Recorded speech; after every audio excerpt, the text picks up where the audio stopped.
नमस्कार, स्वागत है आपका। आपके साथ मैं श्वेता राजपूत। आप देख रहे हैं हरियाणा डायरी। पर्यावरण का संरक्षण इस समय सबसे बड़ा मुद्दा, जिसे लेकर हरियाणा की नायब सरकार कई योजनाओं पर काम कर रही है। पर्यावरण को साफ और सुरक्षित रखने की दिशा में मुख्यमंत्री नायब सिंह सैनी ने राज्य पर्यावरण योजना की शुरुआत की है। इस मौके पर सीएम सैनी ने कहा कि हमारी सरकार अगली पीढ़ी के लिए दूरगामी सोच के साथ काम कर रही है।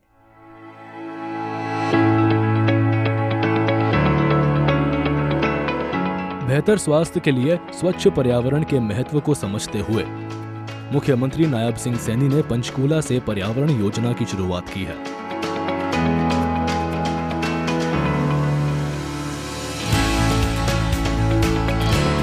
इस दौरान सीएम सैनी ने कहा कि हवा, पानी और मिट्टी का स्वच्छ होना बेहद जरूरी है।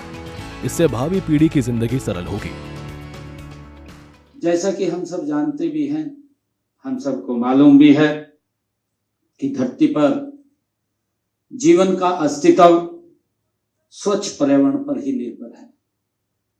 हम सब मालूम है, यदि हवा, पानी और भूमि प्रदूषित होंगे तो न केवल हमारा स्वास्थ्य बिगड़ेगा, बल्कि कृषि उपयोग, कृषि उद्योग और अर्थव्यवस्था सब प्रभावित होंगे।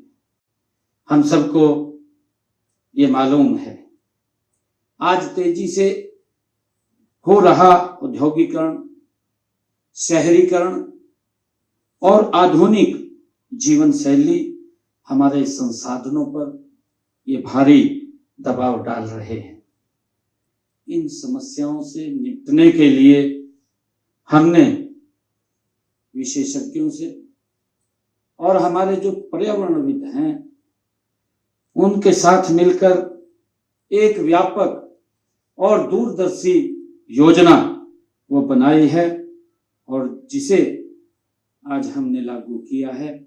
ये देश का पहला ऐसा राज्य है जो इस पर्यावरण के अंदर आगे बढ़ करके काम कर रहा है। पर्यावरण के प्रति लोगों को जागरूक करते हुए मुख्यमंत्री नायब सिंह सैनी ने कहा कि प्रदेश सरकार 105 नई इलेक्ट्रिक बसें चलाने जा रही है। प्रदेश में सीएनजी और पीएनजी जैसे स्वच्छ ईंधन के उपयोग को बढ़ावा सरकार दे रही है। कार्यक्रम को संबोधित करते हुए सीएम सैनी ने कहा कि प्रधानमंत्री नरेंद्र मोदी भी पर्यावरण को बचाने की दिशा में काम कर रहे हैं, लेकिन इसमें हम सभी को अपनी भागीदारी निभानी चाहिए।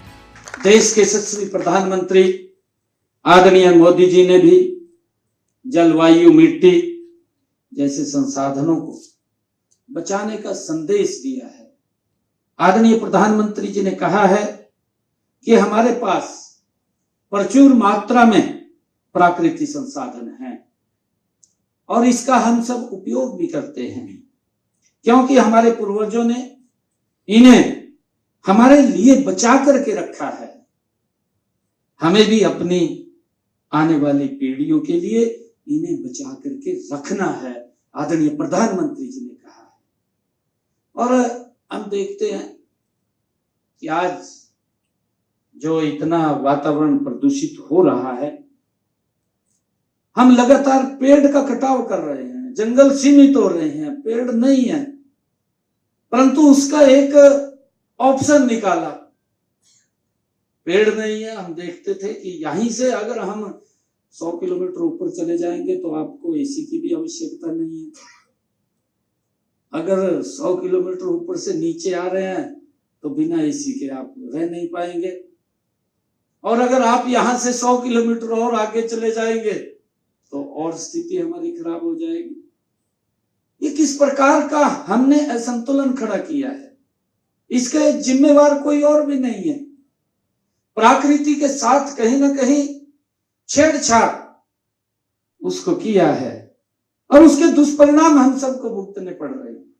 इससे निपटने के लिए अभी हमने वर्ल्ड बैंक के साथ मिलकर के 3600 करोड़ रुपए की लागत के clean air project for sustainable development की शुरुआत की है और इसके तहत हमने गुरुग्राम, फरीदाबाद और सोनीपत के लिए 500 इलेक्ट्रिक बसें वो भी खरीदी हैं। इसके लिए हमने इलेक्ट्रिक ऑटो के लिए भी सब्सिडी दी है और आने वाले समय के अंदर इलेक्ट्रिक जो बसें हैं, इलेक्ट्रिक बसों की ज्यादा, ताकि डीजल से, पेट्रोल से ज्यादा पोल्यूशन ना हो। इस दौरान सीएम सैनी ने एक आंकड़ा साझा करते हुए कहा कि हरियाणा के शहरों में 5,600 टन कचरा निकलता है। इसमें 77% कचरे का निपटान होता है, जबकि 23% कचरे का अभी भी निपटान नहीं हो पाता है। हरियाणा सरकार इसके समाधान के लिए बड़े स्तर पर काम कर रही है। ब्यूरो रिपोर्ट, सूर्य समाचार।